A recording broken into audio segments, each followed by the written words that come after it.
Everybody loves a good felony, and today we're going to be committing a lot of them. This is Schedule 1, a game about giving the pitiful drug-addicted populace around you their fix. Nobody is outside of my reach, they shall all consume my products. Before getting into all that though, I actually played this game a few months ago but refunded it thinking I couldn't make a video on it. That in itself isn't odd, but the resulting consequences were dire. The game didn't like that I gave up on it mid-tutorial and it soft locked. For the uncool people watching, that means it's technically functional, but you can't progress. It took me 17 minutes to figure that out. It's fine, who needs a tutorial anyway? I've got criminality in my bones. Starting fresh and opting to skip the prologue, I named my new nefarious organization something menacing, along with the other requirement for being taken seriously, an intimidating appearance.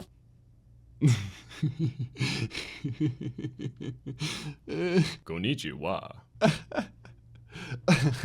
I came out far more handsome than in real life, just look at those features. Finally, we can rise to the top of black market power. We've got an uncle who's in jail and has some money stashed away for us to start acquiring goods. It's actually quite a generous amount. Too bad we somehow got discovered by this town's resident gangsters and the hooligans did a number on our Breaking Bad van.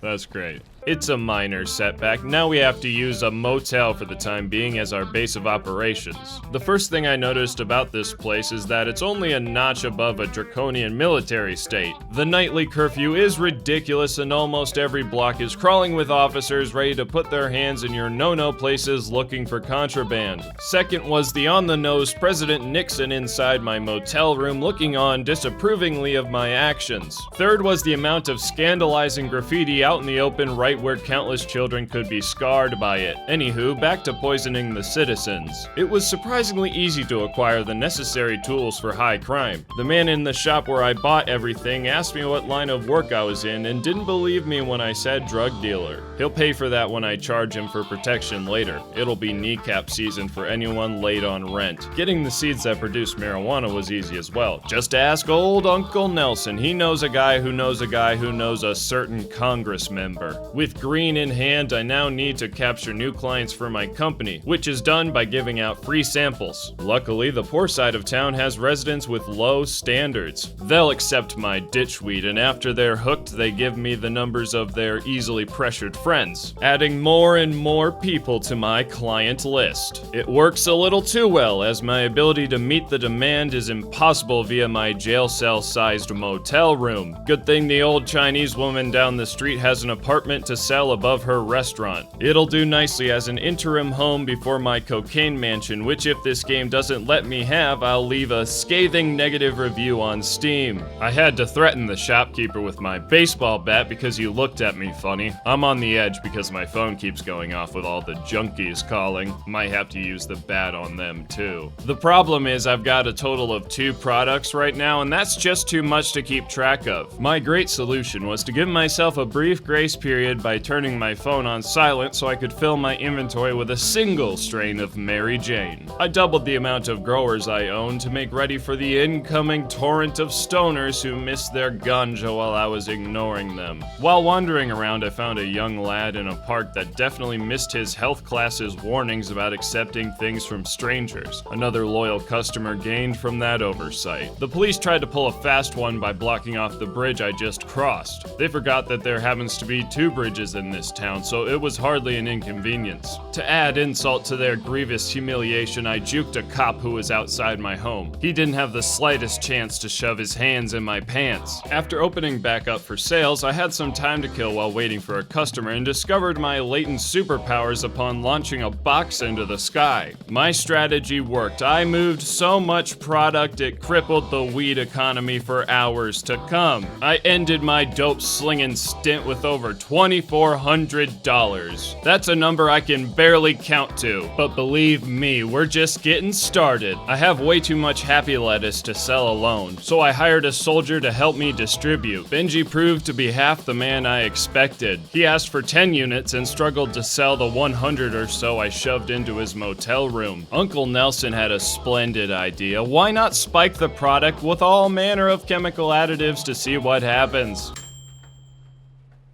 Wedding ass. Since I've been making Benji do all the work, I've had some free time. In this instance, I spent an entire day trying to get a basketball in the hoop and had to settle for a dunk. I wanted to see how the police would react to a little tomfoolery. They promptly tried to arrest me. I didn't learn anything from that as I jumped on another police car. Whoa!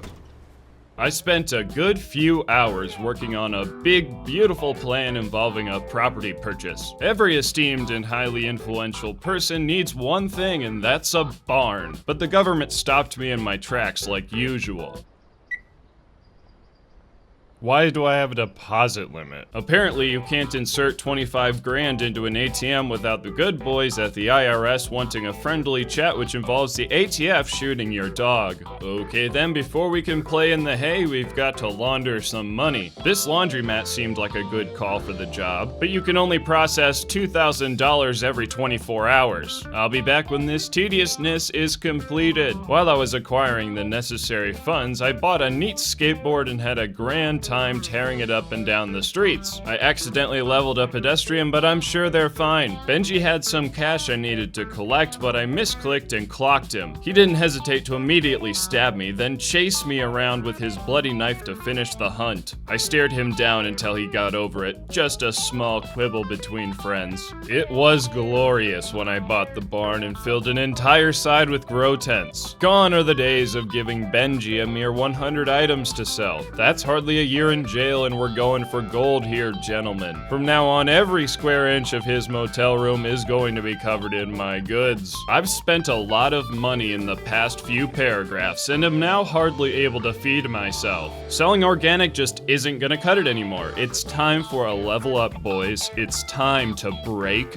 bad. First, I'll need to seduce gas station Meg into giving me her illicit chemical supplier's info. Painkillers do wonders to make people amenable. A dash of them in some weed and a deal so good she couldn't refuse made her tell me what I wanted to know. Boom, it's that easy, we're making a batch of ice. I pondered the odds of needing to find new customers for my new product while skating around, but didn't need to worry. As it turns out, marijuana is indeed a gateway drug, and all my former customers didn't hesitate to upgrade. Making meth is just jank enough to make my brain hurt, but it is quite profitable as the customers are returning quickly. It's fast money, but not fast enough. I needed another henchman for the mission. Larry is my new right-hand man. He'd die for the corporation before spilling its secrets. Along with him, I bought another meth maker and meth microwave, increasing production by an unbelievable twofold. Something fishy happened with a truck while I was grocery shopping. Then the next day, a tweaker chased me for 2 miles. My stuff is so good, advertising isn't required. In fact, I'm becoming so renowned that the job applications are starting to roll in. Molly doesn't look like a scholar to me, but that's not really a requirement. 2 distributors means my sphere of influence has captured 2 sections of this population. The next place to fall under my dominion will be downtown, but I need to amass a hefty amount of cash along with top-of-the-line products before we perniciously work our way through the people there. Everything is going well. My operation is almost completely streamlined, except for this mistake of a hire named Mark. He's so senile he forgets to do half the job of packaging, which is storing something that is packaged where it's supposed to go. An intellectual maneuver he struggles to grasp. A woman I was attempting to use my supreme salesmanship skill on disappeared into thin air, and they said the worst thing she could do was say no. To alleviate the preceding depression, I mixed one of the most awful things ever by combining 5 items on 1 piece of meth. I then handed it out as a free sample.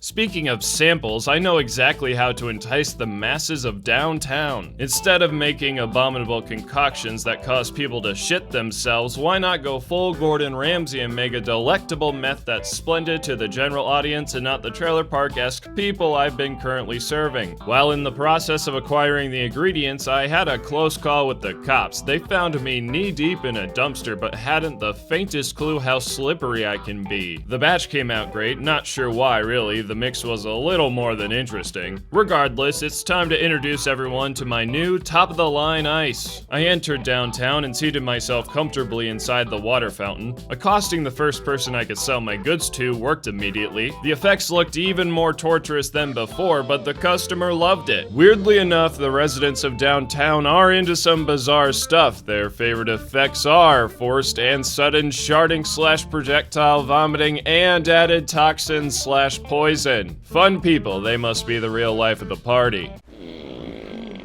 Once I'd officially woven every last person into my web of soon-to-be destitute consumers, I planted my foothold in the region by hiring another distributor, which begins our journey to truly ridiculous numbers of illegal goods on the market, but also the coinciding filling of my pockets to the brink of pants explosion. I was so ecstatic about the prospect of wealth and the level of nobility that comes with it, I illegally acquired a revolver and shot it off like 2 feet away from the guy who sold it to me, causing the cops to be called. It took a few hours for my dealers to expend the first round of meth, netting me over $70K and raising my net worth past $100,000. We're ballin' big now, gentlemen. It's time to live high for a while by buying things suitable to our level of affluence. The item description for a gold chain was telling me I'm not a baller without it, so I had to buy it. Next on my list was at least a down payment on the McMansion I wanted earlier, but the only available house is a sub-middle class bungalow. I'm really considering that negative review, but thanks to my great magnanimity, I'll hold off on that and instead turn this humble abode into its own little ganja operation, making more room for the big boy merchandise we make in the barn. While doing that, I discovered another one of my superpowers. I've got leg muscles that would make LeBron James look pathetic. Once I had set up the growers and the new upgrade to production brick makers, which are the greatest invention of all time when it comes to moving the goods in mass and in a much faster way, I also went ahead and doubled the barn's meth output capabilities. Hiring another chemist and purchasing 2 more cooking lines means very soon I'll be shipping to my vendors outrageous quantities of ready-to-sell units. Many days went by of making brick after brick of goods. I was dropping off thousands of items at a time to my dealers. In the end of all this effort, I'll have enough money to buy the most ludicrous and unnecessary things that befit a ruler. I've gained such a level of respect amongst the criminal community that I'm allowed to buy high-end weaponry, such as a 1911 designed over 100 years ago. For some reason, after buying the gun, there was a misunderstanding.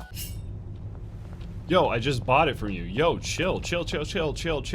In one of my first outings in the next area, while attempting to get new customers, I met a well-dressed fellow named Cranky Frank, and accidentally changed his ethnicity with my fire kush. My conquest was about to see its greatest triumph with the swift fall of the 4th region. I obtained yet another dealer and set about filling up an absolute motherload of an inventory I can suddenly inject into the market. I spent nearly every dime I had on seeds and ingredients in preparation for my blowout sale. Everything rides on my foot soldiers offloading the drugs with swift precision to our whacked out customer base. If they waste any time, I'll lose the reverence of my loyal employees and will likely get raided by SWAT when I angrily run my skateboard into a cop's ankles. I sat around for hours watching my henchmen make my product. Day after in-game day, I bid my time for the moment I would sell it all. When it was time to rock and roll, I handed off over 1,000 units of weed and around 1,500 of meth. All we can do now is wait for my subordinates to let me know when everything is sold. It took a very,